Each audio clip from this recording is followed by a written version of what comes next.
Now, I don't know about you, but there have been many times where I've decided that I want to change my life. I have hit rock bottom with my self-esteem, with my confidence levels. I feel like I'm not achieving what I want to achieve. I'm done with sitting in that state of, oh, it's so hard, nothing's working for me, I'm miserable with this life. I'm done with feeling like I'm not good enough, and I want to make a change. And in that moment, when you're fired up, when you're committed to changing things, when you're ready to go all in with your mindset work, it can be really easy to get the ball rolling. It can be really easy to get started. It can be easy to create that beautiful morning routine and start working at it every day. But then life inevitably happens. Something comes up, or we wake up one day where we're just not feeling it. We don't feel like doing the morning routine. Maybe we've got loads of stuff going on in our personal life and we just don't have the time to dedicate to working on our confidence, to building more self-esteem. And then our beautiful practice that we spent a week, 2 weeks, maybe even 3 weeks integrating into our daily life no longer exists. Now, if you relate to that and you know that you are the type of person that will go all in with a decision, like committing to creating your confidence, and then something will happen and you'll lose that initial motivation, that initial discipline, that initial excitement to actually make a change in your life, this is the video for you. If you've already watched the Don't Have Time to Work on Your Mindset video, you will know how important confidence is to your daily life and to helping you achieve everything that you desire in life. If you haven't watched it, I'd highly encourage you to go back and watch it. And however much we can understand that importance and we can understand the significance of working on our mindset daily, when life comes up, it can be easy to stop prioritising that work and to let our mindset work slide. And before we know it, we're back in the space where we're not as confident as we want to be. We're feeling like, I really need to make a change. I want to improve my mindset. And the cycle starts over and over again. I've been in this position myself many a time throughout my life, and especially over the last 13 years since I've really been committing to working on my confidence.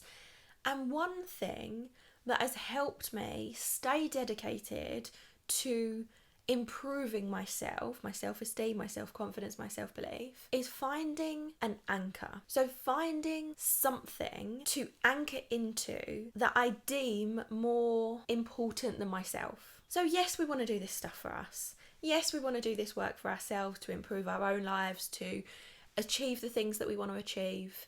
That's important, but if you are lacking confidence, or if your confidence isn't where you want it to be, then chances are, if you are making the commitment for yourself, it's going to be easy to forget about that commitment. It's going to be easy not to be as dedicated. Whereas if you find an anchor of importance that you deem to be greater than the importance to yourself, it can really help you remain committed. Now, I'll give you an example. When I decided that I wanted to date and I was ready to date after a long period of being single, I was ready to find someone, I was ready to meet someone new, not necessarily the one, but the next one, I knew that I couldn't repeat the past patterns that I'd made in my previous dating history. I knew that I didn't want to end up dating someone like I had in the past. I dated essentially the same man multiple times. It wasn't the exact same person, but the behaviours and the way that I was treated and the way that I showed up in the relationships was exactly the same. I essentially just repeated the same pattern for years. And I knew that I didn't want to do that, especially being in my 30s and especially being at a point where a more grown-up relationship is what I desired. Now, when you have a connection with someone, it can be very, very easy to forget all the standards you've set for yourself, forget the boundaries you've put in place, forget the expectations and the wish list that you've had because of that connection. But I knew this time around when it came to dating, I had to stand so strong in my boundaries.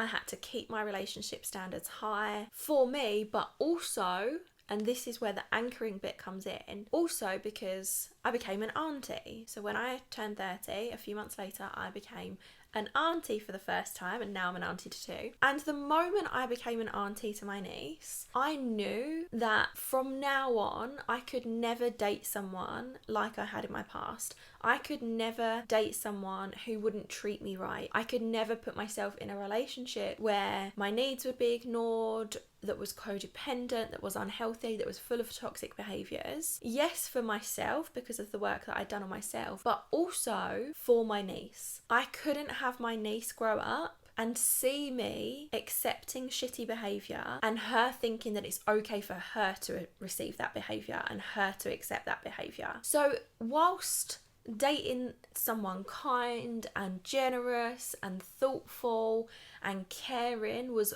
obviously important to me and the relationship that I wanted to cultivate for myself, this made dating so much easier because I was able to filter people out, because I had this other reason to really hold on to. I had this other reason to help me commit to the choices that I wanted to make. And in the moments where I perhaps matched with someone where there was chemistry, or I really liked them, or I felt a connection, but actually there were red flags and there were things that were not right, I could let that person go, knowing that it was for me and also for her as well. And the same thing can work really well for you with your confidence journey. So if you want to create more confidence and you know that it's something that you want to do for yourself because you've got career aspirations, or you want to find love, or you just want to feel a bit better when you walk down the street and people are looking at you and you don't want to feel so self-conscious anymore, you just want like basic everyday confidence where you're not overthinking all the time,